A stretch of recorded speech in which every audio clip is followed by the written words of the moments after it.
नमस्कार विद्यार्थी मित्रांनो. सावित्रीबाई फुले शिक्षण प्रसारक मंडळ संचलित श्रावणलाल मोदी विद्यालयातील मी सहशिक्षिका श्रीमती आगवन एस आज इयत्ता 9वी वर्गाचा मराठी विषयाची कविता क्रमांक 6 या झोपडीत माझ्या या कवितेविषयी आपल्याशी चर्चा करणार आहे. या कवितेमध्ये आपण जे घटक अभ्यासणार आहोत ते म्हणजे कवितेचे नाव, कवी परिचय, कवितेचा भावार्थ आणि शब्दार्थ. कविता आहे आपली या झोपडीत माझ्या.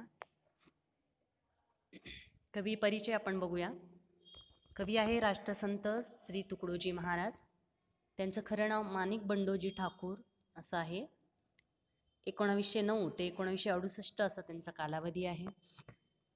संत कवी, समाजसुधारक, अंधश्रद्धा, जातीभेद, धर्मभेद यासारख्या समाजविघातक गोष्टींवर हल्ले चढवून त्यांनी देशभक्ती, अहिंसा व आत्मसंयम यांचे पाठ दिले आहे. गावागावातून गुरुदेव सेवा मंडळेच त्यांनी स्थापन केली. या कार्याबद्दल जनतेने त्यांना राष्ट्रसंत ही उपाधी देऊन त्यांचा गौरव केला आहे. अनुभव सागर, भजनावली, सेवा स्वधर्म, राष्ट्रीय भजना इत्यादी पुस्तकं त्यांची प्रकाशित आहेत.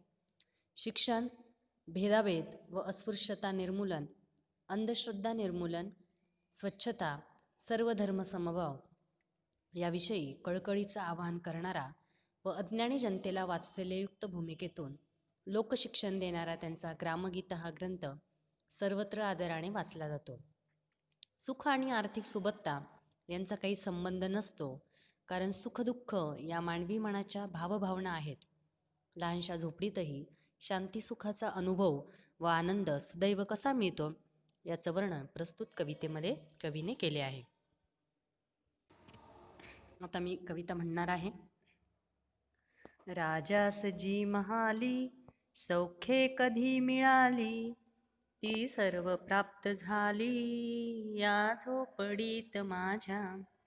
भूमीवरी पडावे, ताऱ्यांकडे पहावे, प्रभु नाम नित्य गावे या झोपडीत माझ्या. पहारे आणि तिजोऱ्या, त्यातून होती चोऱ्या, दारास नाही दोऱ्या या झोपडीत माझ्या. जातात या महाला, मज्जाव शब्द आला, भीती न यावयाला या झोपडीत माझ्या. महाली मऊ बिछाने, दिल श्यामदाने, आम्हा जमीन माने या झोपडीत माझ्या. येता तरी सुखे या, जाता तरी सुखे जा, कोणावरी न बोजा या झोपडीत माझ्या. पाहुनी सौख्य माते, देवेंद्र तोही लाजे, शांती सदा विराजे या झोपडीत माझ्या. आता आपण एक एक कडव्याचा अभ्यास करूया. बघा, पहिलं कडवं आहे, राजास जी महाली सौख्ये कधी मिळाली, ती सर्व प्राप्त झाली या झोपडीत माझ्या. बघा, कवी राष्ट्रसंत श्री तुकडोजी महाराज यांनी या कवितेमध्ये लहानशा झोपडीतही सुख, समाधान, आनंद राहत असतो आणि महालातील जी सुख आहे ती झोपडीतही आपल्याला मिळू शकतात असं या कवितेमध्ये आपल्याला सांगण्याचा प्रयत्न केलेला आहे. एखाद्या राजाला राजमहालात जी सुखही मिळाली असतील ती सर्व सुख मला माझ्या छोट्याशा झोपडीत मिळालेली आहेत, असंच या कवितेतल्या पहिल्या कडव्यात कवी आपल्याला सांगताय. दुसरं कडवं बघूया आपण. भूमीवरी पडावे, ताऱ्यांकडे पहावे, प्रभु नाम नित्य गावे या झोपडीत माझ्या. आता कवी या कडव्यामध्ये म्हणताय की अंगणातल्या जमिनीवर आरामात आपण निजण्याचं आणि रात्री आकाशामध्ये चांदण्यांकडे, ताऱ्यांकडे पाहून जे सुख मला या माझ्या झोपडीमध्ये मिळालेलं आहे देवाचं भजन मी नेहमीच या झोपडीमध्ये राहूनच गात आहे आणि मला त्यात खूप सारा आनंद आहे, खूप सारं समाधान मला या झोपडीमध्ये मिळत आहे. पहारे आणि तिजोऱ्या त्यातून होती चोऱ्या, दारास नाही दोऱ्या या झोपडीत माझ्या. आता या कडव्यामध्ये कवी आपल्याला सांगताय की एखाद्या राजवाड्यामध्ये किंवा महालामध्ये तिजोऱ्यांमधून धन साठवलं जातं आणि त्यावर सक्त असे पहारे दिले जातात आणि एवढं असून सुद्धा तिथे आपल्याला चोऱ्या होताना दिसतात.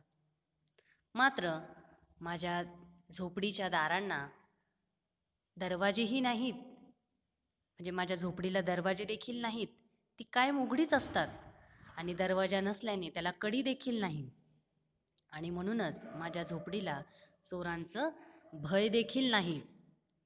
आणि माझ्या झोपडीतून चोरण्याइतकी दौलत, तेवढी संपत्ती माझ्याकडे नसल्यामुळे माझ्या झोपडीला पहारे नाहीत आणि तरी देखील मला माझ्या झोपडीमध्ये खूप सारा आनंद मिळत आहे. पुढचं कडवं आपण बघूया. जातात या महाला मज्जाव शब्द आला, भीती न यावयाला या झोपडीत माझ्या.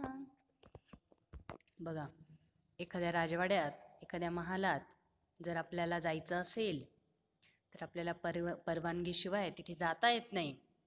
म्हणजे तिथे अटकाव हा शब्द नेहमी असतो. अटकाव म्हणजे आपल्याला तिथे अडवलं जातं. मज्जाव हा शब्द तिथे असतो. माझ्या झोपडीत येण्यासाठी मात्र कशाचीही भीती नाही किंवा कशाचीही परवानगी घ्यावी लागत नाही. माझी झोपडी ही सर्व माणसांसाठी नेहमी खुलीच आहे. अशा प्रकारे या कडव्यात कवीने झोपडीत मिळणारा आनंद आपल्याला सांगितलेला आहे. पुढचं कडवं आपण बघूया. महाली मऊ बिछाने कंदील श्यामदाने, आम्हा जमीन माने या झोपडीत माझ्या. आता या कडव्यामध्ये कवी म्हणताय की महालामध्ये आरामासाठी मऊ मऊ असे छानसे बिछाने असतात, तिथे कंदील असतात, वेगवेगळ्या रंगाची झुंबरं असतात, रोषणाई असते. मात्र माझ्या झोपडीमध्ये जमिनीवरच पडणं हाच माझ्यासाठी मोठा सन्मान आहे आणि धरतीचाच मला बिछाना आहे, तरीही मला त्यात खूप मोठं असं समाधान आहे. पुढचं कडवं आपण बघूया. येता तरी सुखे जा, जाता तरी सुखे जा, कोणावरी न बोजा या झोपडीत माझ्या. कवी ते म्हणताय की माझ्या झोपडीत कुणीही प्रेमाने या आणि कुणीही प्रेमाने जा. माझ्या झोपडीत सुख जरी आलं तरी चालतं, सुख गेलं तरी चालतं. ये जा करताना कुणाच्याही मनावर कसलंही दडपण माझ्या झोपडीमध्ये नसतं. सर्वांसाठीच माझी झोपडी ही सदैव. आणि शेवटचं कडवं बघूया. पाहुनी सौख्य माते देवेंद्र तोही लाजे, शांती सदा विराजे या झोपडीत माझ्या. या शेवटच्या कडव्यामध्ये कवी आपल्याला सांगताय की झोपडीत राहण्याचं माझं जे सुख आहे ते सुख पाहून इंद्रसुद्धा मनामध्ये लाजतो. माझ्या सुखाचा त्याला हेवा वाटतो. माझ्या झोपडीमध्ये नेहमी सुखशांती नांदत आहे आणि त्यातच मला समाधान आहे.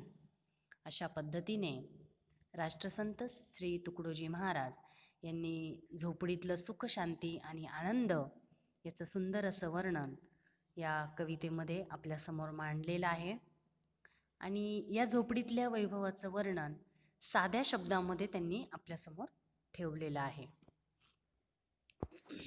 या कवितेमध्ये काही शब्दार्थ आलेले आहेत ते आपण बघूया. महाल, महाल म्हणजे राजवाडा किंवा प्रशस्त असं घर. सौख्य, सौख्य म्हणजे सुख किंवा वैभव. प्राप्त झाली म्हणजे मिळाली किंवा लाभली. भूमी म्हणजे जमीन. प्रभुनाम म्हणजे देवाचं नाव किंवा भजन. नित्य म्हणजे नेहमी सतत. पहारा, पहारा म्हणजे रखवाली, नजरकैद. तिजोरी म्हणजे खजिना पेटी. तया म्हणजे त्या. मज्जाव म्हणजे अटकाव किंवा निर्बंध. श्यामदाने म्हणजे काचेचा दिवा किंवा झुंबर. माने म्हणजे सन्मान. सुख म्हणजे आरामात. यानंतरच्या आपल्या 11व्या लेक्चरमध्ये आपण पाठ क्रमांक 7 दुपार या पाठाविषयी माहिती बघणार आहोत. धन्यवाद.